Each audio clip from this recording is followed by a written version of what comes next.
Om Swastiastu.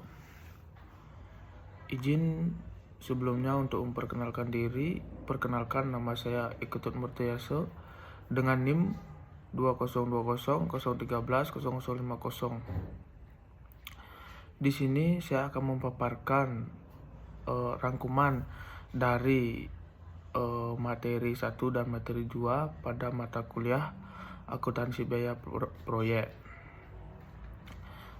Langsung saja untuk ke materi 1.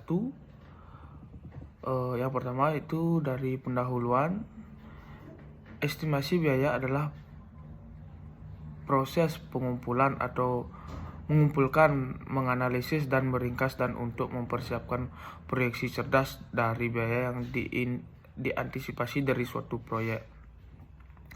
Semua biaya proyek diestimasi untuk mempersiapkan penawaran dalam bentuk yang pertama kontrak lump sum, yang kedua kontrak harga satuan, yang ketiga kontrak negosiasi dan harga maksimum yang dijamin, dan yang keempat kontrak biaya plus. Proses estimasi harus dijadwalkan untuk setiap proyek yang dimulai dengan tanggal pertemuan pra penawaran atau pra proposal, dan penyelesaian saat penawaran atau proposal jatuh tempo. Dengan milestone pencapaian tersebut, sebuah jadwal diagram batang atau bar chart singkat harus dikembangkan yang menunjukkan setiap langkah dan hal yang harus dikerjakan pada saat tersebut ke tugas estimasi. Tipe-tipe dari estimasi biaya, ada beberapa jenis estimasi biaya atau ada beberapa tipe, yaitu yang pertama estimasi biaya konseptual, yang kedua estimasi biaya rinci atau detail, yang ketiga estimasi biaya semi rinci atau semi detail.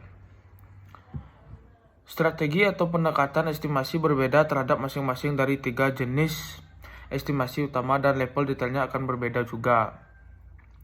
Keakuratan suatu estimasi berbanding lurus dengan keakuratan dokumen dan waktu yang dihabiskan untuk menyiapkan estimasi juga mengikuti garis yang sama. Pada dasarnya, semua estimasi memiliki elemen utama atau kategori biaya. Beberapa di antaranya memerlukan upaya yang lebih rinci oleh para estimator dan lainnya. Berikut dapat saya jabarkan pendapatan dan himpunan bagian dari persamaan. Yang pertama, revenue sama dengan cost plus profit. Yang kedua, construction cost sama dengan direct cost plus indirect cost. Yang ketiga, direct cost sama dengan labor plus material plus equipment plus subkontraktor. Dan yang keempat, indirect cost sama dengan job set general condition plus home office general condition.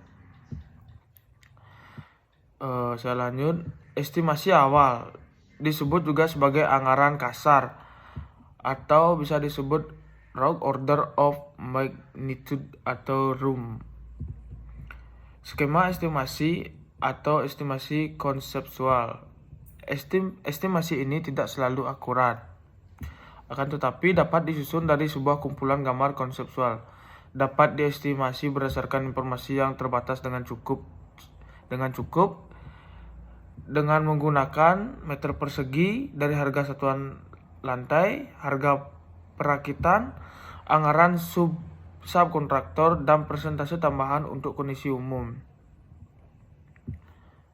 Nah, estimasi terperinci. Untuk yang pertama, membutuhkan waktu paling lama untuk dipersiapkan. Yang kedua, menghabiskan biaya paling banyak bagi kontraktor dalam hal sumber daya personel untuk penyelesaiannya. Yang ketiga, menghasilkan angka akhir yang paling akurat. Dan yang keempat, biasanya gambar dan spesifikasi yang telah selesai 90-95% dikaitkan dengan estimasi terperinci. Yang kelima, estimasi rinci diperlukan untuk proyek yang merupakan penawaran lump sum.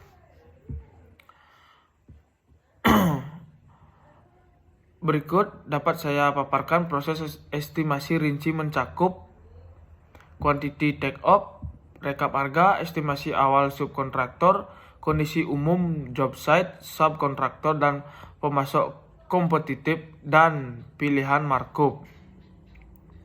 Estimasi rinci dibuat untuk ruang lingkup yang telah dirancang dan ditentukan secara memadai seperti beton struktural dan baja menggunakan kuantitas dan harga satuan yang terukur. Untuk pekerjaan yang tidak sepenuhnya dirancang, kontraktor akan menggunakan biaya perakitan seperti rupiah per meter persegi atau tunjangan allowance.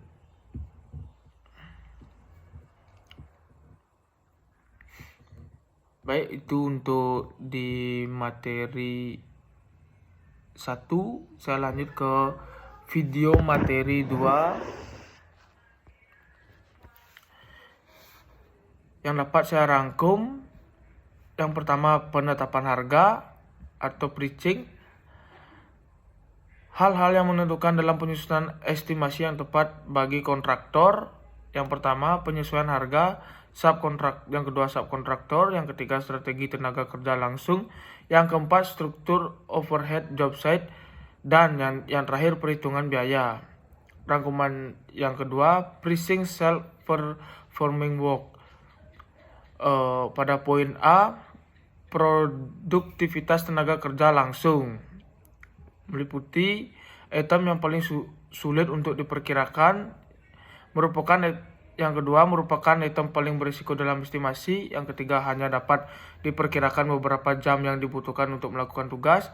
Yang keempat, diestimasi dengan satuan jam kerja atau man hours per unit pekerjaan. Yang kelima, sistem ini memungkinkan terjadinya fluktuasi tingkat tenaga kerja, variasi geografis, dan waktu. Yang keenam, sumber produktivitas tenaga kerja terbaik itu adalah database estimasi kantor pusat kontraktor. Baik, untuk di poin B, tingkat upah pekerja ditentukan oleh yang pertama, perusahaan tempatnya bekerja pada lokasi bekerja, perjanjian serikat pekerja jika ada. Yang ketiga, jenis pekerjaan yang akan dilakukan. Dan yang keempat, dapat berupa gabungan upah pekerja harian dengan mandor. Yang kelima, dapat berupa rata-rata dari gaji pekerja harian. Yang keenam, dapat juga menggunakan tingkat upah campuran yang memperhitungkan tukang kayu, buruh, dan tukang batu, serta tukang besi, semuanya bersama-sama. Untuk di poin C, item-item lain yang perlu diestimasi terkait dengan estimasi tenaga kerja yaitu yang pertama, pajak tenaga kerja atau kompensasi pekerja, tunjangan serikat pekerja, dan yang terakhir asuransi kesehatan. Untuk di poin D, harga material. Sumber harga satuan material terbaik adalah dari pemasok. Yang kedua, pemasok diundang untuk memberikan harga pada saat yang sama dengan subkontraktor di awal proses. Dan yang terakhir, sumber harga material lainnya adalah database harga di kantor pusat atau estimasi pada proyek sebelumnya. Untuk di poin untuk di nomor 3, penetapan harga pekerjaan yang disubkontrakkan. Yang pertama, sumber harga subkontraktor terbaik adalah berasal dari subkontraktor itu sendiri. Yang kedua, subkontraktor diundang untuk menawar proyek sebagai satu dari langkah awal dalam proses estimasi.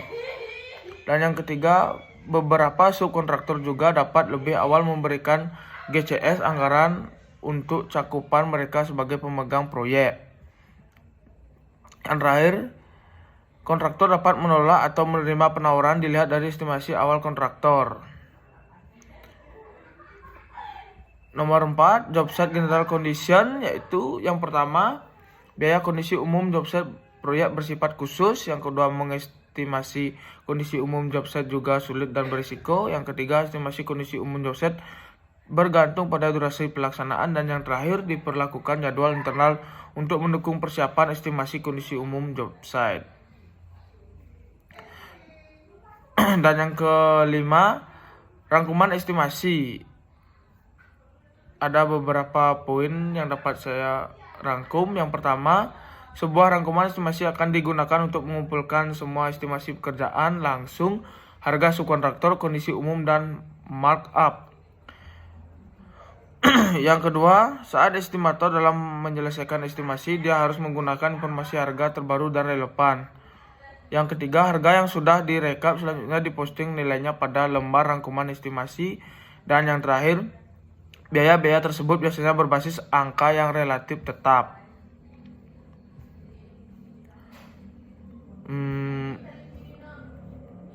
Baik, mungkin itu saja yang dapat saya rangkum dari materi video 1 dan 2 pada mata kuliah akuntansi biaya proyek. Bila ada salah kata atau kata-kata yang kurang berkenan, saya mohon maaf sebesar-besarnya.